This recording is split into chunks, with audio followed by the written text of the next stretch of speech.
What's good, everybody? So I finally made it here to Istanbul, Turkey.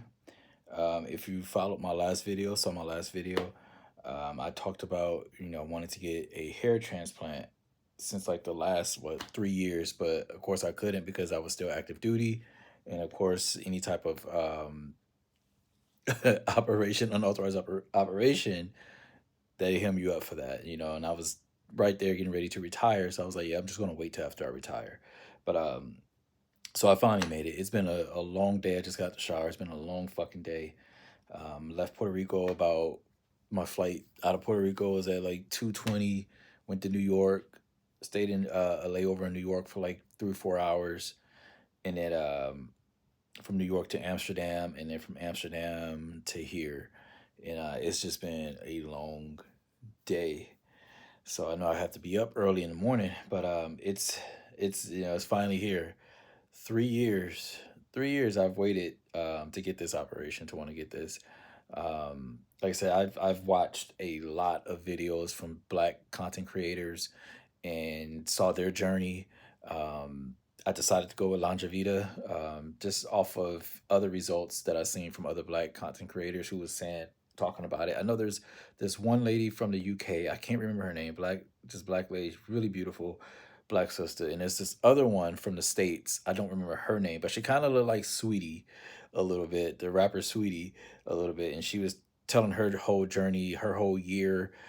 Each month she would show her progress and everything when it came to her progress. And then there was another guy. I think his name was Rio, black dude, Rio something. I don't remember the name of his channel, but I was watching when I was really learning about the hair transplants and uh, the process, how it goes or whatnot. I watched a lot of his videos. He did his whole hair journey, talking about the process that he went through. I think he went to there's another place called like Ashley Carter, something like that. It's another popular one that a lot of people go to, but I've heard some things about it. Just like I heard some things about Longevita. There's all you're gonna hear good things, you're gonna hear bad things. It's just I feel it's just a choice matter of which one that you want to go to get your procedure done. I'm sorry, y'all. The lighting here is very very bad. It's very dim.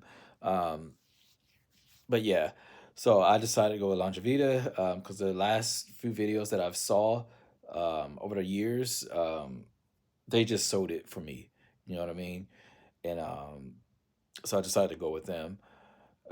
Some things, just being ready over the last 3 years, what I've learned so far is, well, I almost messed up when I was in New York because I had like a 4 hour layover. And so I was going to have a drink just to have a drink. But then I realized I actually ordered a drink, went to the little bar place, ordered a drink, took a sip, and then I stopped, immediately stopped. I said, shit, I can't drink. Because I remember they had sent me the do's and don'ts before and after or whatnot. You know what I mean? And one of the before is do not drink, consume alcohol 24 to 48 hours before your operation because, alcohol thins your blood. So, and blood is involved in this. It's a lot of blood because, they're going to be picking out your hair and poking and needle and all this other stuff. So I was like, shit.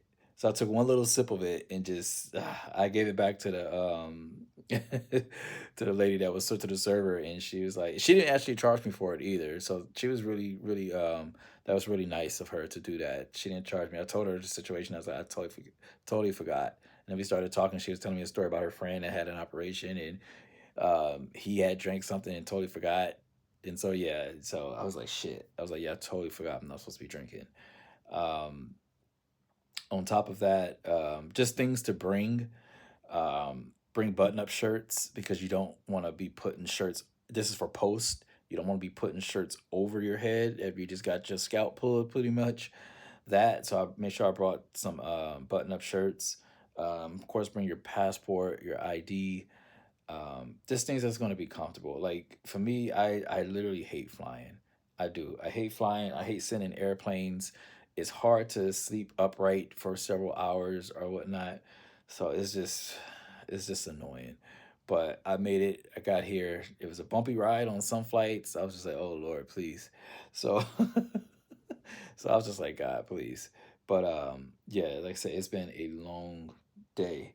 made here. Today's Sunday. I don't know why my mind keep thinking that it's like Saturday or whatnot, but I left Saturday afternoon and it's Sunday night now. It's like what, damn near 7, 8 o'clock here.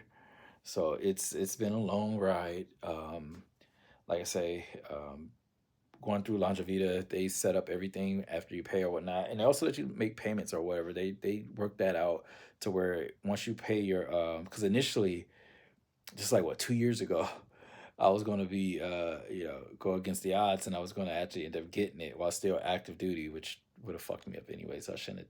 I was like nah, but I was gonna like take leave or something and try to do it, but no, I'm glad I didn't do that because they would have fucked me up. But no, I had paid like a down payment, and they'll hold your down payment for like a year.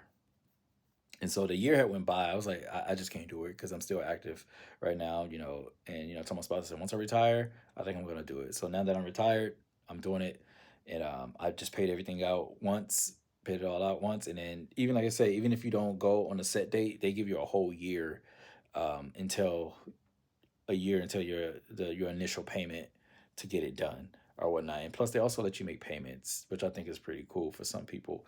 You can pay it throughout time or whatnot. Some people they'll like research or whatnot and pay their down payment in like February, and then by the time summer comes, they'll end up going. They'll pay throughout the year or whatnot. Yeah, so I didn't do that. I just paid it out outright or whatnot because I already knew what I wanted. I'm getting the if I'm saying this right, the sapphire blades that they're using or whatnot. I did a lot of research on that too, and like the recovery is a little bit better, faster, and I guess it's not as harsh. I guess if I remember correctly, but that's the one that I'm going through. You get somewhat better results, and they also do the whole PRP where they draw your blood, spin it, and then inject the white cells back into your scalp, which helps with growth or whatnot. So that's pretty dope. But yeah, so it's been a long day. I'm excited to share this journey with everyone, and just see where it goes from there. You know what I mean? So it's like I said, for me, it's just like, especially in this area, I've been shaving my head for years. Like this is the most hair that I've had um, in years. I've let it grow since being retired, and I've gotten it cut. Like I get the frohawk. It's usually like the style that I like. So on the sides down, and yeah, on the sides with the designs and everything, it's grown. But before we went on our vacation, our cruise, I had it, fresh haircut and everything. But since we got back, I was like, no, I'm just gonna leave it so they can see or whatnot my hair in its natural state as it's still growing or whatever. But yeah, so that's what I'm going to get. But mostly up in this area over there, my hairline and stuff, to move down a little bit and to just get it even back up, and over in this area, my temporal area or whatnot. But yeah, just for years, man. I used to go to the barbershop all the time, and then over time throughout my military career, I just shave it. I would just get a razor and just shave it. It just makes it easier. It's like I ain't got time. Let's just shave it. I was always out in the field. We were always out training and all this other shit. And I didn't used to like put too much products in my hair or anything like that because my hair would just get dirty.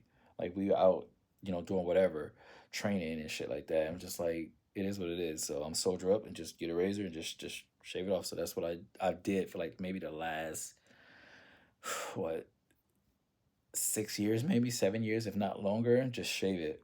And now I'm just like, I'm just gonna let my hair grow. It's a new phase in your life. Once you retire and get out the military, you realize there's so much more freedom that you have, that you can actually grow a beard, and you ain't gotta worry about people telling you, oh, you gotta shave, and you don't have to fight all that shit. And now that they're this new administration, they're going back to the old school way of things. When I joined in 2005, that's how it was. They didn't really have shaving profiles or whatnot, like, or shit like that. They were a little bit lenient because we were at war. You know what I mean? You had Afghanistan, Iraq going on during that time in 2005, and so they were trying to, at that time, it's like, look, fuck f the regulations right now. We need bodies, and so we don't really care. So the military did become very lenient. It really did. It became very lenient, And now I think what Pete Heck said is that they're trying to throw those things. They're trying to get the old school of the military back in. Even when he had talked about like the drill sergeants or whatnot being able to put their hands back on recruits, which I don't think is a good idea. Not this generation, because this generation ain't going. This ain't no. If you ever seen Full Metal Jacket, but this generation is definitely not going to fucking stand for that. So them drill sergeants gonna be putting hands, and they better be ready to fight because they're gonna receive hands back too with this new generation because they're not playing. So I don't know if that's a good idea, but they feel like that's the need, that they want to go back to. I don't think that's really necessary, to be honest with you, for the drills to put hands, but I don't know. I was never a drill. I tried to go, but they didn't. They weren't looking for male drill sergeants during that time when I tried. I think I was leaving Korea back in 2010, and I had hit up my branch manager. I was like, "Hey, I want to go drill," and so because I knew I was getting promoted to E6 at that time, that like the next month or whatnot. And he was like, "Oh no, we're not. We looking for female drills right now. We don't need male drills." So I was kind of disappointed with that. But I was like, "Okay, whatever. It is what it is." But yeah, I just don't think that's a good idea. But that's what they want to go back to. But they are going back to the old military system, old 670-1, with grooming standards and stuff like that. And I, I do have some issues with that. It's just because it's just a new day and age, and I think the military has a hard time with adapting. You know what I mean? With certain things, you have to adapt. We can still win wars, and we have been, but you just have to adapt to a new generation. Because if you're trying to pull in young folks without having to force them to join through either a draft or they do what they do in Korea, the whole 18 2 year months things that they do mandatory, that can cause a lot of issues. But I always prefer a volunteer military, hands down, without a doubt. But it all depends. But yeah, I know I'm going off on a tangent, but yeah, so I'm here and I'm going to be sharing my experience, and hopefully someone, folks out there come across this video, most recent video. And also for, males, like don't feel bad or, embarrassed about wanting to get a hair transplant. It's okay to love yourself, man. It really is, especially for my black man, my young black man. It's okay to love yourself. Go out there, do what you got to do, and do what's right for you. You know what I mean? I'm not ashamed that I'm getting it at all by any means. You know what I mean? It's like I'm tired of, like I said, this area, my hairline is receding and stuff like that. So I'm just tired of, you know, for years, I kind of not so much let myself go, but I always had to adhere to those standards. So I would just shave my hair. I wouldn't worry about, growing my hair out or anything like that. I mean, because you could to a certain degree as long as it's within standards. But for me, I'm just going to shave it. It's too easy. You put your beret on, your PC on, and it's just too easy, and you keep on marching. You know what I mean? But here I am, like I say, about to be 40 years old in the next few months, and it's just trying to what can I say, regroup. And the hardest thing about retiring after doing 20 years in the military is trying to demilitarize yourself, trying to get rid of all the fucking negative bad things that you've learned, bad habits that you've learned in the military. That's the hardest part. Like, waking up at 5 o'clock in the morning. I'm still fighting that of not having to wake up at 5 o'clock thinking I gotta go for a fucking, 6 mile run or something or whatever. Like that's just some things that you just can't, things that's throughout time. You have to trick yourself and tell yourself it's okay to sleep in past 6 o'clock. It's okay to sleep in and enjoy sleep with your partner and to just be relaxed in your own bed in your own home. You know what I mean? It's okay. So it's things that I'm working on for myself as a retiree, 20 years in the military, just trying to get rid of a lot of toxic shit. Like I never smoked, I never chewed. I just thought those two things were fucking disgusting, and they still are to me.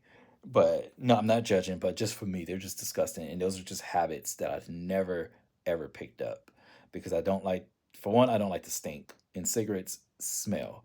If the army could let soldiers smoke weed, I'll be cool with that. Because weed don't smell bad. To me, it doesn't. It doesn't smell bad. But cigarettes, yeah, cigarettes fucking stink. Um, Drinking, some people pick up bad habits of becoming alcoholics. I didn't pick that up. I'll have a drink every now and then. Um, you go through phases of things in the military as you know the longer you stay in. It really is a different lifestyle than what the average civilian um, guy or girl lives. You know what I mean? Let's say you do 20 years, for example, like I did. You just things are just so different. The wear and tear on your body is, we have the old joke in the military is that, we age in dog years. And it's true because we put our bodies through the ringers. Like people just don't understand the physical abuse and mental abuse that you put on your body. People do not understand that. But I'm going to talk about that. That's in a different video that I'm going to talk about at some point in time. But this is for the hair journey, and I'm going off a tangent again. But if you see this video, go ahead, like, subscribe, and comment. And I will continue this journey, show you guys my journey, my hair journey, and just go from there. All right. Have a great night.